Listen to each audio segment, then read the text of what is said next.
Captain's log, January 14th, 2025.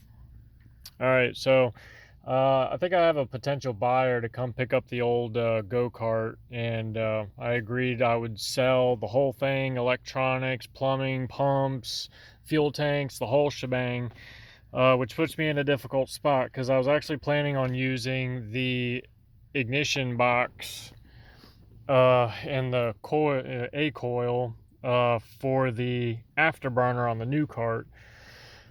But I'm a man of my word, so I'll sell them everything. So this is just kind of for me, like a mental note, how I built the ignition box. And, this is for anybody who wants to make something similar for their application. But here's how I did it. Grab you one of these little waterproof project boxes off the old Amazon. I think they're not that expensive. They're only like $10 or so. What I have is you have a buck converter. This can take 12 volts and bring it down to, I think I've got this set for 5 volts, 5.5 volts maybe, because that is what this little 555 timer is set up. That's the voltage rating for this little guy. So basically you have power 12 volts in and out, power and ground on this side. That's the black and purple wire here. And then on the other side, you can adjust your voltage with these pots. You bring it down to 12 volts would be, you can see positive and negative at the tip of my finger there. That's your voltage coming out of the buck converter. And what I've done is calculating.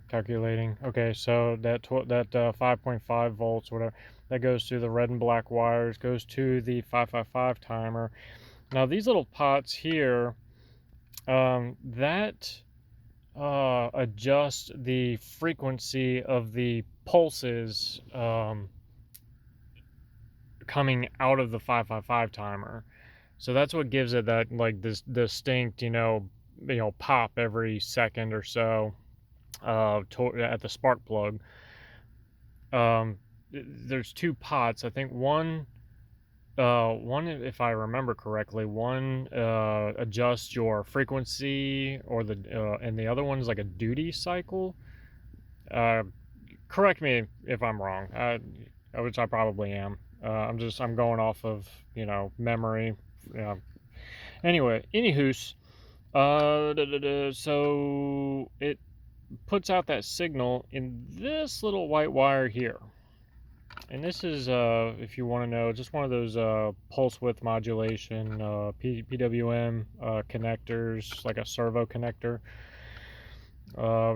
Goes through this white wire, and that little signal, I've got it on a bus.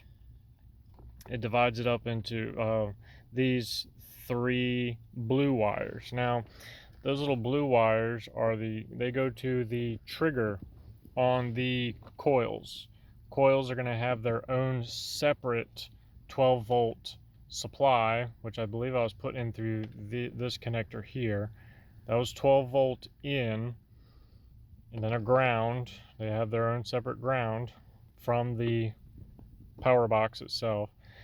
And then that little trigger signal comes through the blue wires, and that's what tells the coils, boop, to fire.